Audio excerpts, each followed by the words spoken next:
তো হ্যালো বন্ধুরা, আবার চলে এসেছি তোমাদের মাঝখানে একটা নতুন রেসিপি নিয়ে। মাছের রেসিপি, সেটা হচ্ছে দেখো, পাবদা মাছের ঝোল করবো আলু দিয়ে। পাবদা মাছের অনেক রকম রেসিপি হয়, আমি আজকে তোমাদের পাবদা মাছের আলু দিয়ে ঝোল করে দেখাবো। আমাদের এখানে খুব ভালো পাবদা মাছ পাওয়া যায়, খুব টেস্টি, খুব সুন্দর খেতে।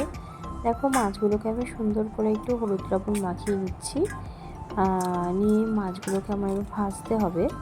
সুন্দর করে মাছগুলোকে আমি পরিষ্কার করে ধুয়ে তারপরে একটু হলুদ লবণটা আমি মাখিয়ে নিচ্ছি। দেখো, তোমরা এখানে সুন্দর করে মাছটাকে হলুদ লবণটা মাখাবে। তারপরে কড়াতে দেখো আমি তেল দিয়ে দিয়েছি। তেল দিয়ে তেলটা একটু গরম হলেই এর মধ্যে কিন্তু আস্তে আস্তে মাছটা দিয়ে দেবো। দেখো, মাছটা আমি ছেড়ে দিলাম। মাছটা ছেড়ে দেওয়ার পরে মাছটাকে সুন্দর করে তোমরা ছাড়বে, কিন্তু সাবধানে ছাড়বে।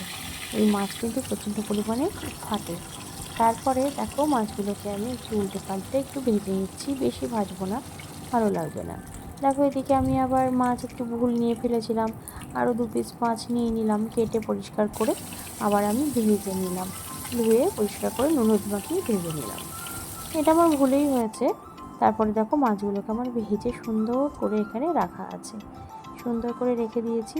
তারপর এটাকে রেডি করতে আমার লাগবে পেঁয়াজ কুচি, একটু আলু, তোমাদের পরিমাণ মতন, আর দেবে কাঁচা লঙ্কা। আর আমাদের এর বাইরে যে মশলাগুলো লাগবে আমি তোমাদের একে একে দেখাতে থাকবো। তোমরা মনে করলে এর মধ্যে কিন্তু আলু দিতেও পারো, নাও পারো, শুধু কিন্তু কাঁচা লঙ্কা পেঁয়াজ দিয়ে ঝোল হয়। কড়াতে যে পরিমাণ তেলটা ছিল মাছ ভাজার পরে, তারপরে আমি ওর মধ্যে দিয়ে দিচ্ছি কিন্তু একটু সর্ষের তেল, কেননা তেলটা একটু কম আছে ওই জন্য। তারপরে এর মধ্যে আমি দিয়ে দেবো কিন্তু কালো জিরে। হ্যাঁ, কালো জিরে দিয়ে কিন্তু রান্নাটা হবে, খুব সুন্দর লাগে। তোমরা ভেবো না খারাপ হবে, তোমরা বাড়িতে ট্রাই করে দেখো। দেখো, তেলটা আমার হালকা গরম হয়ে গেছে। এরপরে আমি এর মধ্যে দিয়ে দিচ্ছি কালো জিরে। তোমরা পরিমাণ মতন দিও, অল্প হোক বেশি হোক, কিন্তু বেশি যেন না হয়, ভালো লাগবে না। এর মধ্যে আমি একে একে দিয়ে দিচ্ছি কাঁচা লঙ্কা কুচি। কাঁচা লঙ্কার মুখগুলো কেটে তোমরা দেবে, তাহলে ফাটবে না। তারপরে দিয়ে দিচ্ছি পরিমাণ মতন আলু। তোমরা যে যেমন ভালোবাসো সেই যেমন পরিমাণ মতন দেবে। দিয়ে এগুলো একটু নাড়াচাড়া করছি। কাঁচা লঙ্কা আর কালো জিরের তেলের উপরে দেওয়ার পরে যে গন্ধটা বেরোয়, ও আর বলার মতো না। তার উপরে আমি দিয়ে দিলাম আলুগুলো সুন্দর করে কেটে কেটে দিয়ে। দেখো, একটু ভাজা ভাজা হওয়ার পরে আমি একটু হলুদ গুঁড়ো দিয়ে দিচ্ছি। হলুদ গুঁড়োটা দিয়ে আর একটু নুন দিয়ে ভালো করে তোমরা ভাজবে। তারপরে দিয়ে দেবে একে একে পেঁয়াজ কুচি। পেঁয়াজ কুচি দেওয়ার পরে একটু ভালো করে নাড়াচাড়া করবে। পেঁয়াজগুলো সুন্দর করে কুচো কুচো করে কেটে, আমি এইভাবে কেটেছি, তোমরা যেভাবে ইচ্ছে কাটবে, কেটে সুন্দর করে এর উপরে দেবে, দিয়ে একটু নাড়াচাড়া করবে।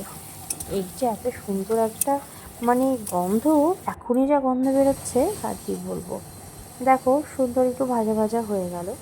তারপরে কিন্তু আমাদের পরের যে প্রিপারেশনটা সেটা দেবো, সেটা হচ্ছে একটু সামান্য জিরে গুঁড়ো দিয়ে দেবো। তোমরা মনে করলে জিরে বেটেও দিতে পারো।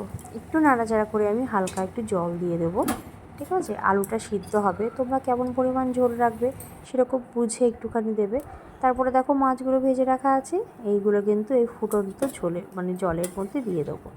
যখন ঝোলটা একটু ফুটবে তখনই কিন্তু মাছগুলো দেবো, ঠান্ডা জলে কিন্তু কেউ দেবো না, হ্যাঁ, তাহলে খেতে ভালো লাগবে না। তারপরে যখন ঝোলটা ফুটছে, ওর মধ্যে আমি একে একে মাছগুলো দিয়ে দিলাম।